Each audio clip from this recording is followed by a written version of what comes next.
If you're like most of us, being able to de-stress your life, or at least your work life, is something we only dare to dream about. Today, most of us are running on all cylinders. Goals are set high, winning is everything, and so everything becomes a contest, including personal interactions. What if there was a philosophy, though, that provided a framework for reframing everyday situations, from angst-generating experiences, so that we reduce the tension and we're able to move forward in a more relaxed and productive way? I'm Jane Singer, and welcome back to A Seat at the Table, where each week forward-thinking people from 176 countries and territories join me in sitting down with leaders, innovators, authors, and entrepreneurs so that we can find out what's working, what's not working, and what we might want to try ourselves. Meet Sean Coxall, an entrepreneur and apparel industry leader who has discovered a time-tested philosophy that helps people turn the workplace into a better and more humane place through a program called Conscious at Work. On today's episode of A Seat at the Table, Sean will be discussing the importance of moving beyond skills and focusing on personal development. He'll be discussing the 5 worlds of mastery and talking about the 3 rules of conscious work. So join me in sitting down with Sean and finding out how we can make our workplace a better and more harmonious place. So thank you so much for giving me the chance to talk about consciousness at work today. It's something very dear to my heart at the moment. And in fact, for me personally, it actually brings my 2 worlds together. As you've known, Jane, you've known me for some time, been into my whole on my spiritual path. And now I'm excited to see how we can bring some of that learning and 4,000-year-old wisdom into the workplace. And actually, how do we raise the consciousness at work, of our employees? I think that's so interesting because there is a very strong story around trying to, I don't, for lack of a better word, humanize the workplace. That's probably not the right word. But certainly between people feeling that work has become so much of a sort of a grind with no purpose, right? And then with the whole Absolutely, AI yeah, narrative, yeah. which I'm not sure AI is going to take over humanity. Probably be more of another tool, but there's a lot of different points of view around that. So I think that, there's never been a time when it's been more relevant to, sort of bring to the table what you're talking about, which is, you're calling it consciousness at work, but also just, bringing a more spiritual point of view um, to the table. Yeah. Well, actually, I think you do use the right word, humanize, because what we really need today is to get the human unlocked. Right. And that's really gets us back to the depth of what make us tick as human beings. What's important to us, Yeah. what really matters in our life.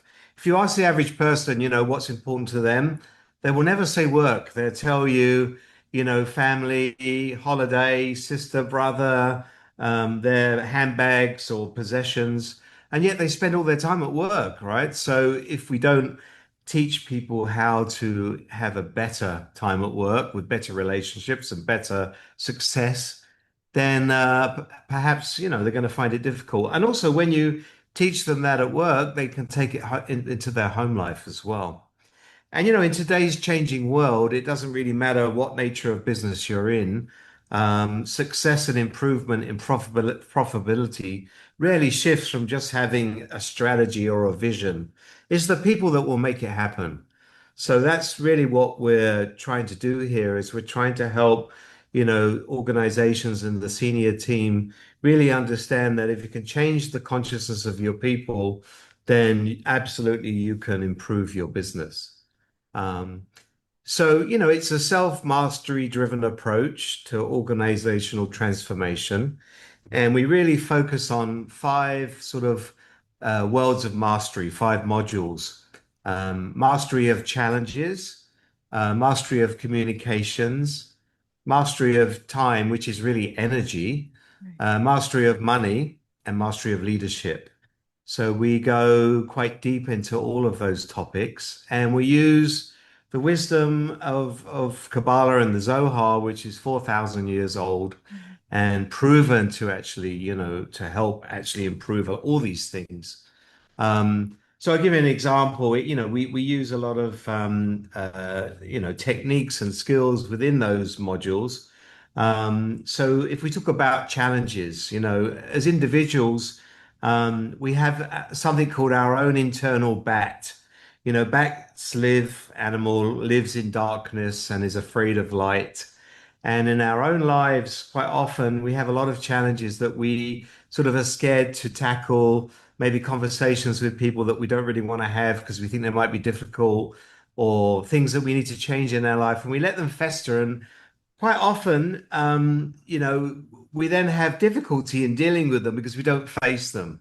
But when we actually face our bat, sometimes we'll be surprised that it's actually quite easy, or it's, I don't say easy, but we have the tools and we learn to have the tools to actually manage them. So in a lot of our modules, we'll take live examples, we'll take challenges perhaps in an organization that they've had, and we'll work through them and we'll look at, different aspects of them, including the emotional behavior side and what could have been done differently. And quite often you'll find challenges often come down to the human interaction, human beings, it's the people. It's not really the challenge itself. So that's really what we come up with. And we actually say that we'll give a money back guarantee, and we're absolutely certain that success will come. You'll see an improvement in the team. You'll see an improvement in your results. And that's we're so confident about this that we don't even say that we will expect to charge for it unless we see the success. Yeah. Wow, that's really interesting. I think very few, I don't want to say organizations, but for anyone putting forward a program doesn't typically have that kind of a rock solid guarantee. So I think that's quite interesting. You know, you feel very confident that what you teach works. What do you think makes your program so effective? Because there's a lot of people who are teaching something that at least superficially sounds similar, right? Whether it be a program or whether they be a leadership coach or a life coach or an executive coach. I mean, there's a lot of people out there that are putting forward something that sounds, right, like a similar kind of a Yeah. thing. So Yeah, I think it's quite what about what unique. you I do mean, is different? well, we're helping people really to go inwards and actually understand more about themselves. Okay. And then how can they take a better version of themselves to work? We're on this earth to transform and change as human beings, and life gives us a lot of challenges. Quite often, those challenges are to help us grow and actually, learn from it. But perhaps we don't need to have such a challenging time, because if we transform ourselves, and transformation really comes from our thoughts, by the time we actually have an action or we say something, it's too late because it came from a thought that we had. So consciousness really is about changing your thoughts, and thinking in a different way, and then your actions will be different. So I think a lot of the programs that you see, we learn really about, the ego. And quite often, as we become more successful, our egos get bigger. And then sometimes our egos take over. And our ego is the thing that perhaps makes us get angry, shout at somebody, Mm. gossip about somebody, do something bad. Whereas our soul, which is the other part of us, it actually cringes every time that we do that.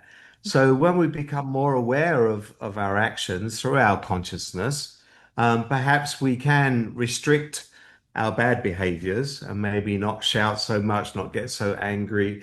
It's not about sort of being a walkover and becoming very placid, and it's just learning that we're being more aware of the words that come out of our mouth and the actions that we take and the consequences linked to those as well. Very interesting.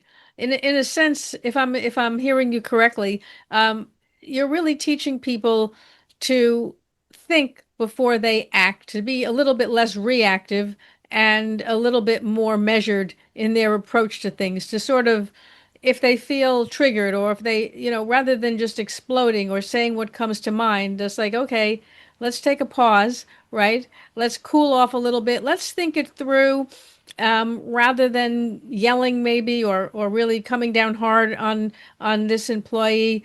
How would I want someone to approach me if I were that employee and I had, let's say, made this mistake? How would I want my boss to approach me? So just a matter of taking Absolutely. a step Yeah. back and or whether it's a colleague, if I disagree with a colleague, okay, how would I want someone to approach me if they disagreed with me? So it's a little bit more of a mindful approach. Yeah, absolutely. I mean, I think it's just becoming much more aware of your actions and your behaviors. If you want to have the best boss, then be the best employee. Right, If you want to have a really good relationship with your peer group, then you have to put the effort in first. And we right. learn that a lot of it is really mirror behavior. So it is learning that, when we go to a meeting and when we interact with others, perhaps we have to think in a different way, put others first and Mm. actually listen to their point of view. Quite often, we don't even hear what other people say. We're so busy trying to get our point of view over that we don't hear what they say. So it's just making us much more aware of these behaviors that we have and going inside ourselves and learning how to have a different approach.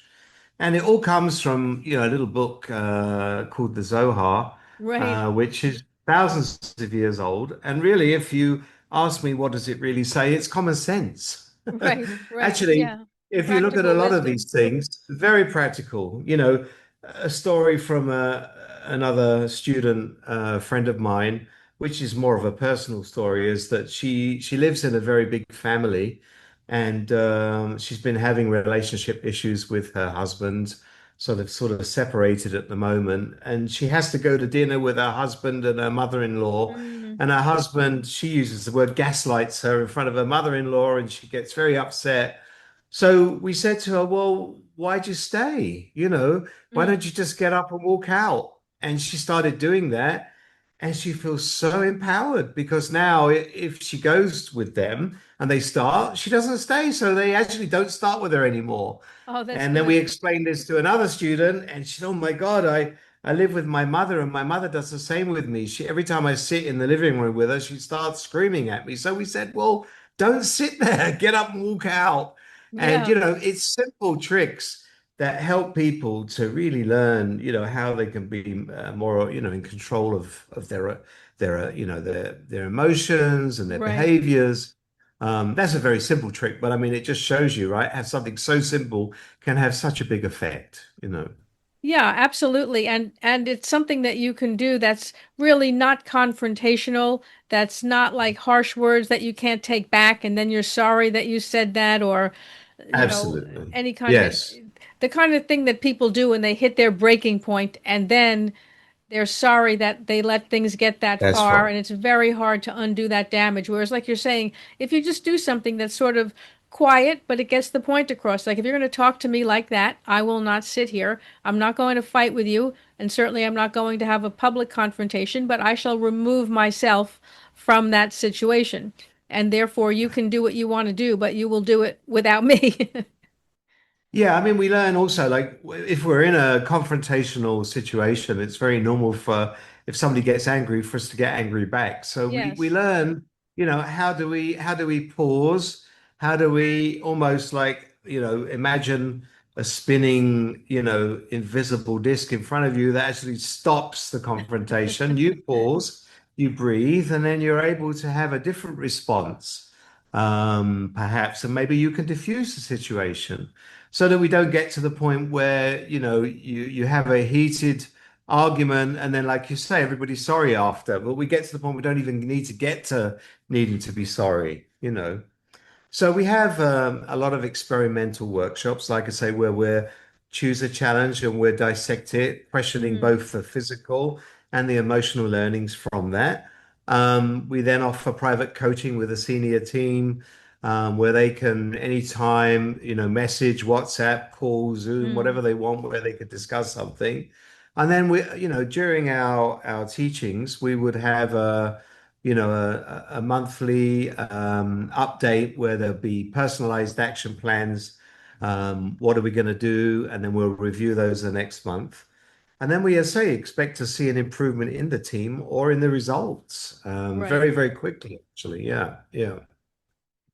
Yeah, I think it's interesting. It's really a form of self-mastery in a sense that you can't That's right. control other people, but you can No. control yourself. Yeah, and actually, you can't change other people. So Right. if you ask the average person, they'll tell you all about how bad their partner is, their mother, their boss, their colleague, their workforce. You can't change them. The only thing you can do is change yourself. And as I said earlier, when we learn how to do that, then we can transform the other people. And we use mirror behavior, and we actually see, wow, my boss is much better with me now, or my colleagues are much better with me, you know? Yes. Um, so, I mean, in my own experience, I tried to do some of this when I was the president of Liam Fung, but I was really coming at it from a spiritual point of view, and perhaps put some people off.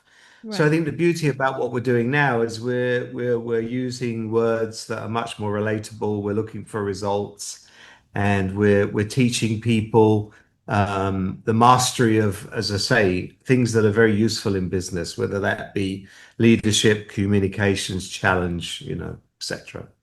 Perhaps you can explain a little bit about what you refer to as the three rules of conscious work, what you refer to as nothing is coincidence, you are not coincidence, and resistance is the enemy. So maybe we can talk a little bit about that. Absolutely, yeah. Well, if we take the first one, that nothing is by coincidence, everything that happens to us has a karmic effect, right? So there's nothing that suddenly happens. There's no suddenly. It may be something that we've done before or a past action that we've done that brings, an effect, whether that be, feelings or words, something that we've said. So we become much more conscious about our actions, and we actually start to see the karmic effect of, things, why they may have happened, and then we can start linking it in our mind to things that we've done. Perhaps we said something that really upset somebody, and perhaps that's why they're being a little bit more difficult with us. And then Mm. we start to reflect on that. So perhaps next time we have a conversation with that person, we're a little bit more careful about what we say to them. The second thing really is, as I said earlier, we're all here to evolve. We're here to grow and learn, and a lot of our challenges really are here to help us evolve and transform. Mm. So when we're aware of that, when we're in a challenge, particularly in darkness, perhaps we can handle it differently, see it maybe as a blessing, maybe embrace our feelings. And then also, I think a very important word is allow it. We Mm. can't always be in great times, right? Or good Yeah. times. We have to allow difficult times to come. We actually say, well, what's the opposite of darkness is light. If you go into a dark room and you turn the light on, you transform it, right? So when we're in difficult times, when we're in challenges, we learn how to manage through them and come out of the other side. And then, the biggest enemy of success is really our resistance to change. So Mm. wherever we resist growth, we contract and diminish our potential, basically. So we're put in situations where we're forced to change. Right. So sometimes that's why we see people have tremendous difficulty, is because it's the only way the universe can get them to change in the end. So if we can learn how to change ourselves, it'll be much less painful for us. I was going to say, we also see these point of resistance, which is like our ego patterns. We can start to see how our ego, comes out in the same way in different situations. And then perhaps we can control that and have a little bit more restriction. It's very easy to shout at people, but when you're aware that you're doing it, even when you can feel yourself about to shout, you actually, believe it or not, can learn to stop yourself and take a pause and restrict that bad behavior. Um, Sorry, does that answer your question? Yeah, I think that's really important. And I think it leads into what you said is the core premise of consciousness at work, which, as you put it, it's, everlasting shift in organization begins with a shift in consciousness. And I think that's really important because I think oftentimes we dive in towards a solution, right? Without really stopping to think about how we maybe need to change our mindset or even become conscious of what the problem is. Not that there is a problem, but Yes. become conscious of what exactly is the problem here that we're, as opposed to just racing towards a solution and get it done as fast as possible. Yeah, I have a story which I often tell, which is, during my time at Lee& Fung, I was given all of the Claiborne brands, but they were actually, when I was given them to look after, they were in their demise. Liz Ah, Claiborne was having a very tough time. It was an organization where they had many, many brands, but they were all set up against each other. Nobody mm, would share, nobody would help. They would really hate each other and fight with each other. And it was funny because the smallest one was Kate Spade, and nobody bothered about that because it was so tiny. But what was interesting is in Kate Spade, they put two leaders. They had a head of commercial and a head of design. And those two leaders decided to work very well together. They were almost like hand in hand partners. And every single person that they put underneath them had the same behavior and would really work as a team, would help each other, would share. It was an incredible contrast for me to see that if you compare it to like Juicy Couture or Lucky mm, Brand. And what was strange was in the end, it was the most successful brand. It was the only brand that actually Liz Claiborne didn't sell off. They sold everything else off. And then in the end, it was the only brand. And then eventually Coach bought it for $3.3 billion. So it was right, a fascinating story. And really, without realizing it, they were doing consciousness at work. And right. because the leaders believed it and actually, walked the talk, everybody else followed. Yeah. And you saw the result with Kate Yeah. Spade. Yeah. Yeah, it was so interesting. And you're right. You often do see that that is the crucial element when you have multiple brands that oftentimes look like they're pretty much equal in terms of the brand value and the design and the quality and so on. But yet, what makes one succeed? And oftentimes, it's really like you say, it's the teamwork behind the scenes. It's the leadership. You oftentimes hear about that, whether it be a small company or a large company, the role Yeah. that a really good leader plays. And unfortunately, I think we have seen an era where that's been put sort of on the back burner, and it's been more about just driving shareholder returns, whether it's a public company or a private company. It's more about how you can get the numbers to be where you want them to be, which is of course important. I mean, we can't deny that, you have to stay in business and it takes a lot more than simply, you know, a good leader behind the scenes, but it's become very skewed towards a focus on very specific outcomes and oftentimes at the expense of being able to create that corporate culture that ultimately takes you the distance. Yeah, I mean, I think you're absolutely right. When we started this conversation, we said that you can't just have vision and a strategy. What we do, Cal, is that we link strategy to an inner culture. We turn challenges into catalysts, and Mm. we build a conscious high performance culture from the inside out. And we have very happy people that not only are happy and perform at work, but when they go home, they're able to bring that into their personal life as well. So.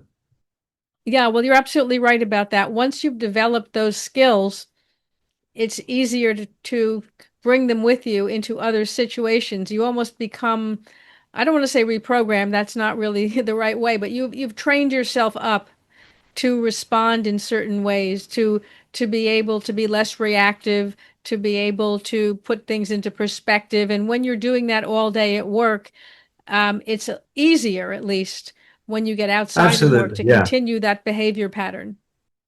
Well, it also becomes very difficult to have two personalities, and a Right, lot of people do that, unfortunately. They sort of, they go to work and they turn into a monster. And what we learn here is that, bring yourself to work and bring the better version of yourself to work. So right. it's much less stressful when you can do that as well, when you can be one person and you can treat everybody in your life the same. Yes. We see a lot of leaders who, they're real very tough at work, and and yet they go home to their family and they're a different person. You know what I mean? Right. So Yeah, very, very important. I mean, certainly at a time when I think people feel tremendous stress in almost any industry, right? When you're talking to people, everyone talks about how stressed they are and how the demands have become more and more.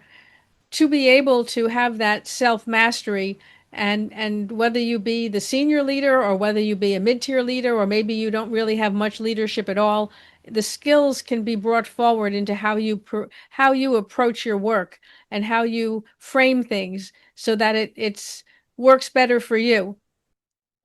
absolutely, yeah. And you'll find that there's a real harmony. When people are conscious and they have the right consciousness, everything just falls into place. It's quite incredible, actually. So, there are no coincidences, and yet the whole life that you have feels like a coincidence Mm, because we become much more in tune with each other. So right. we're using some of the side of the brain that we don't normally use, our intuition, our ability to read people and all of those things. So it's quite exciting, actually. Yeah. And I think the whole world is moving into a higher dimension now, anyway, where all these skills are going to become very important. We're seeing a lot more female leaders now come into place because that whole feminine energy is now going to be very important for the world. It doesn't mean that they're soft, it's just that women have a different way of looking at things, perhaps. Yeah, I think it is interesting, and particularly as we enter an age that's becoming more automated, whether it be through AI, which tends to be the elephant in the room nowadays, but through other areas of automation, a lot of people are trying to redefine the role of a human being in a workplace. And oftentimes it's exactly what you're discussing. It's this consciousness. It's the kind of thing that is, at least at this point, very difficult to program into any kind of a non-human being. Some people may Absolutely. debate that with me as to whether or not AI is sentient, but okay, fine, different conversation. But at least at the moment, what we bring is that humanness, and that's a very important part. And to develop our skills around that is at least as important as to be able to develop our technical skills. Yeah, it's that human element, Jane, that you talked about in the beginning. And I think that as we have more robotics around us, we're all going to crave for that human element. We're going to want to see somebody smile and somebody, be compassionate with us and be caring and loving and be an ear to listen and all of those words. That's going to become so important. I mean, I'm sure that you find AI is great, but it can be very frustrating as well because you ask a question and it just fires at you all the facts, Right. and it doesn't really know yet, how to say those things. Mm. And when we become more conscious and more aware, part of that is really learning, how to say things and what to say, and more importantly, what not to say and what not to do. Yeah, So. absolutely. I think you're right. I think that for all the digitization that we have and that we enjoy and that is in many ways facilitated our lives, people do crave that human experience. I mean, we see that with a lot of the return to physical retail that people said was definitely going to go away because now you could get everything online. And you can get everything online. You can get even more and more things online than ever before. But people still want, like you're saying, that face to face, that human interaction, even if it's just, interacting for 5 seconds with the cashier at the supermarket who smiles and says, "Have a nice day," even though we know they're trained to say that to everybody. But still, you crave that human interaction that oftentimes you don't get with the, as you said, the work remote, order everything online. There's people who haven't seen another human being in a couple of days. Absolutely, yeah. I think it's quite interesting. I mean, I've been spending a lot of time in China recently, and the whole world thinks that the Chinese buy everything online. It's not true. They have the most amazing new shopping centers and shopping experiences. And what is amazing is you go into a store and the young people will try their hardest to communicate with you, even if their English isn't that great. And it's so nice. You really Yeah. feel that they're really interested in you and your purchase, and they'll tell you a little story perhaps, and it's a really nice experience. Yeah. So one of my greatest joys at the moment is spending more time in China, actually. I think it's quite fascinating. Yeah, absolutely. And you're right. It is an interesting mix of very advanced technology, and yet, as you're saying, also a lot of priority given to a human experience as well. So Yeah. it's interesting to see the balance between those two things.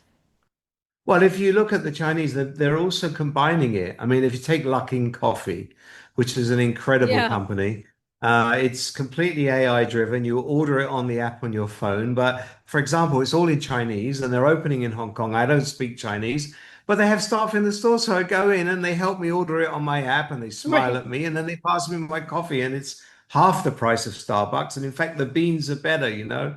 So I Yeah. think the Chinese are really showing us how they combine the technology with that human element to give us a better experience, actually, Yes, perhaps. absolutely.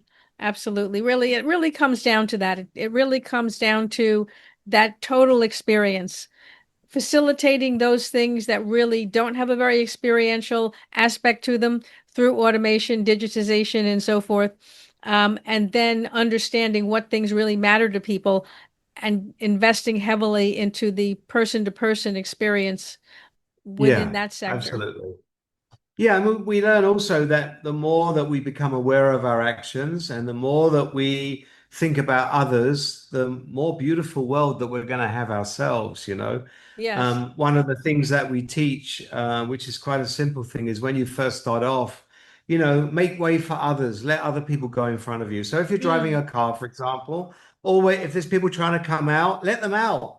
And right. your world will completely change. You'll have people smiling at you, Mm. thanking you rather than cursing you, you know, which is what normally happens when we don't let people in front of us, right? Yeah. So it's quite wonderful to see how your world can transform when we become more conscious. Yeah.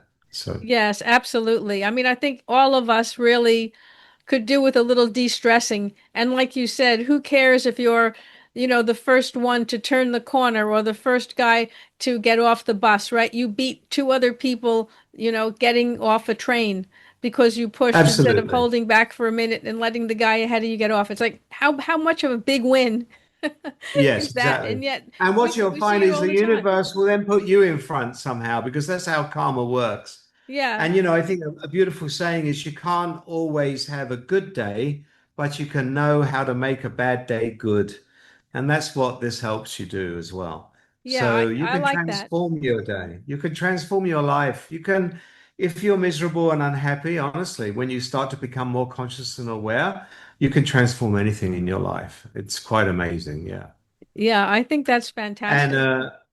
one last thing really is we can't change the world, but we can change ourselves. And if we all woke up and wanted to do that, we'd have a much better world to live in, you know. Yes, absolutely. Well, Sean, thank you so much for sharing so many wonderful insights. I've learned a lot just discussing this with you here now. I think a lot of people listening to this also have gotten quite a few takeaways. I'm going to put the links to all the different things that you do in the show notes if you're listening to this as a podcast or in the description area if you're watching this as a video. And I certainly would encourage people to take an opportunity to reach out to Sean. I think there's a lot all of us can take away from this. Thank you so much, Jane. Yeah, I really appreciate the time in allowing me to share this wonderful knowledge. And like you say, if anybody's interested, then please just reach out. And we're happy to speak to anyone that wants to discuss it further. So thank you. Oh, fantastic. Thanks again, Sean. Thanks for being with us here today on A Seat at the Table. If you'd like to see some of the other episodes, head on over to our podcast website at seat.fm. That's seat.fm. There's also a link here in the show notes. And if you're thinking that you'd like to be a guest on the show, you'll find information on how to apply there as well. Thanks again for joining us. I'm Jane Singer, and I will see you in the next episode.